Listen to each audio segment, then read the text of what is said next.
Hey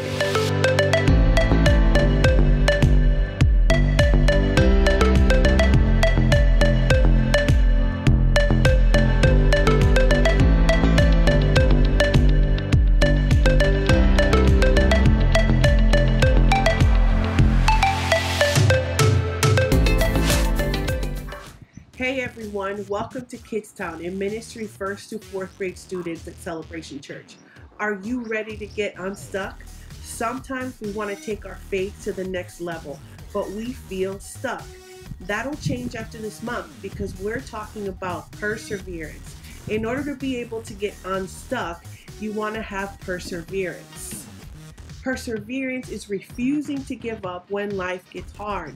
No one who's super successful at anything in life got there without a little perseverance. So trust me when I say this, some things we're all going to be glad we worked on. The best way to do hard things is to take them one step at a time. In today's case, one jump at a time. Let's do a little memory verse warm-up.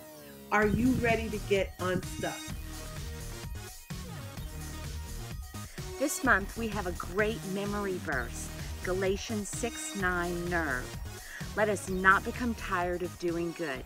At the right time we will gather a crop if we don't give up. Now repeat this with me, but I'm going to add some motions to it. So, let us not become tired of doing good. At the right time we will gather a crop if we don't give up.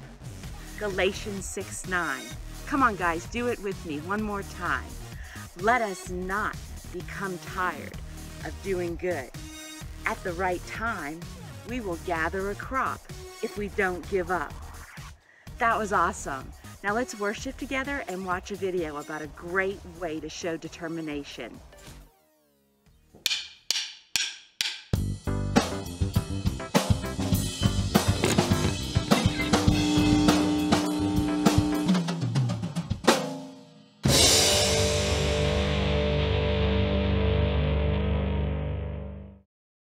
What makes you feel like giving up?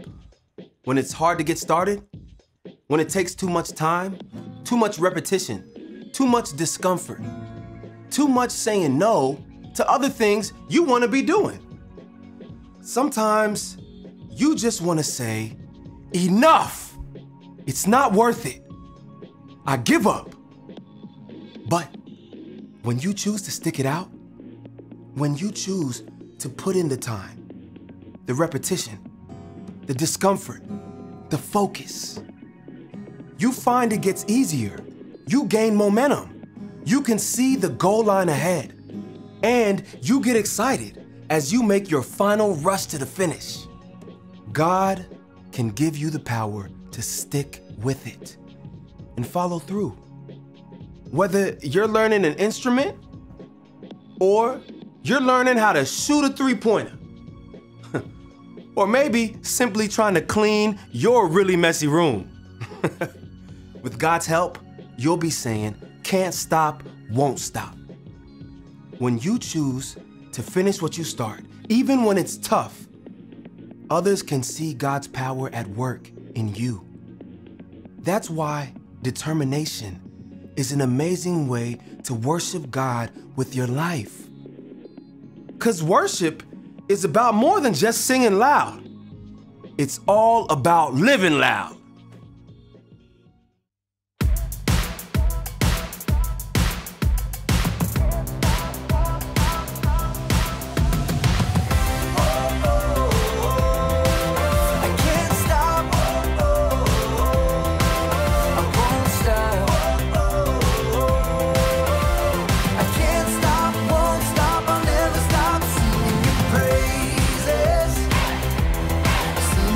Praises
stop singing your praise, singing your praise. I can't stop, won't stop, never gonna stop singing your praise.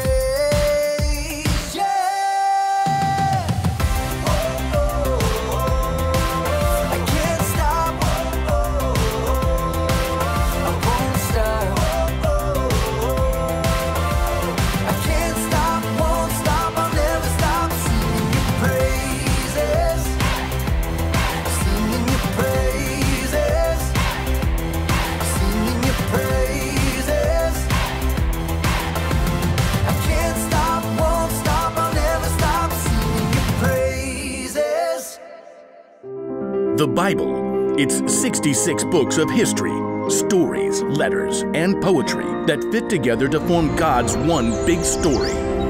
The epic adventure of how He created us and loves us so much that He made a way to rescue us. As we travel through the Bible, from Genesis to Revelation, we discover people who met God and found their lives changed forever. And now for an amazing story, inspired by the books of Matthew, Luke, and Acts. When Jesus returned to life, roller coasters hadn't been invented yet. But as far as his friends were concerned, they might as well have been living on one wild coaster ride. Peter and Matthew might have gone over the whole story one more time as they walked the dusty roads from Galilee back towards Jerusalem. Remember how it started? Jesus does all these miracles. Thousands of people gathered to listen to him. And we hear God's voice saying, "This is my son, and I love him." But then he gets all those threats from the religious leaders. And he ignores them all and raises Lazarus to life. That lousy Judas betrays him. The religious leaders arrest him. And I run away like a fool. And Jesus is killed. But he comes back to life. And now we get to hang out with him. I think he's got big plans. Did you hear how he told me at the lake to take care of his followers?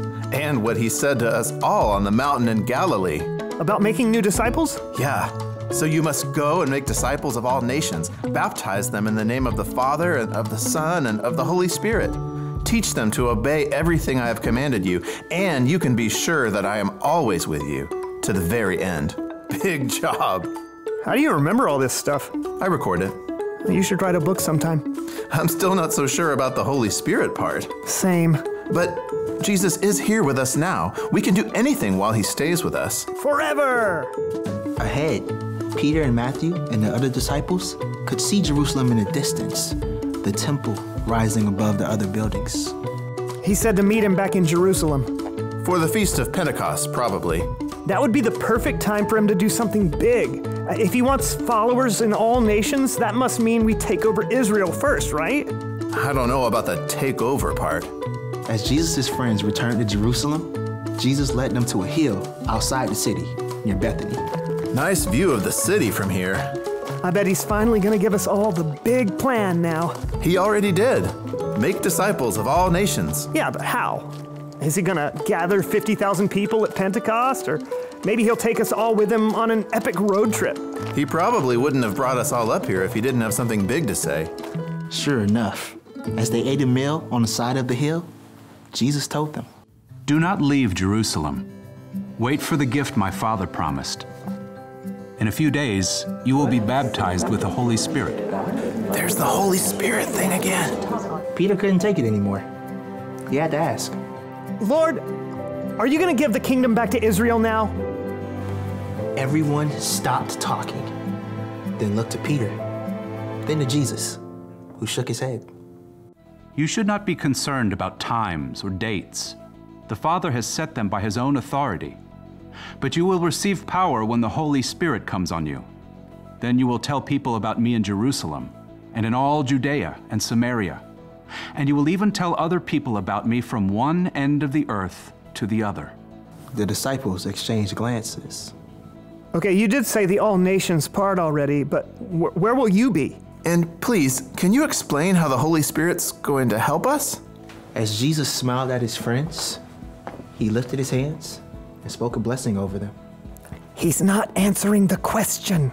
As Jesus was speaking, something incredible happened. Slowly, he began to rise into the air. He's standing in the air. How is he standing in the air? Jesus' friends stared mouths open. Soon, a cloud hid him from view, but they continued to gape. Men of Galilee.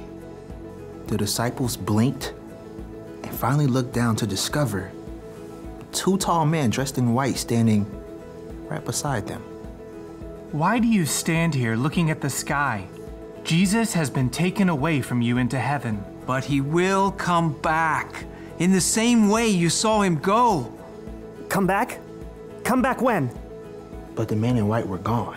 He did say, don't be concerned about times or dates. But he just gave us the biggest job ever. Tell everyone in the whole world about him? There's gotta be a plan. The Holy Spirit. I think the Holy Spirit is the plan. But we don't know what the Holy Spirit is. Jesus said to wait in Jerusalem. So, wait. That's the plan? That's the plan for now. Jesus gave his followers what seemed to be an impossible job: share the story of Jesus and his love for every nation across the entire world. But soon, he gave them everything they needed to not only start the job, but keep going.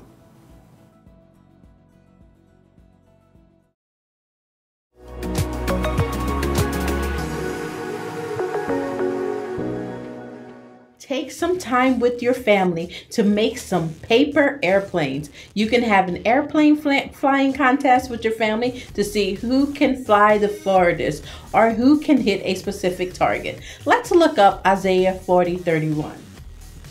But those who trust in the Lord will receive new strength.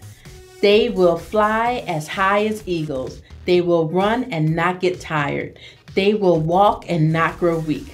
Remember, we made these paper planes so that we can see what it is like to fly on eagle's wings. Eagles are big, powerful birds, but they fly not by flapping their wings, but by gliding like our planes did. They find air currents to move them along further than they could get by themselves. And just like that, when we let the Holy Spirit work in our lives, we are inviting him to give us the power to persevere and keep going further than we could go by ourselves. We don't have to worry about doing everything in our life on our own.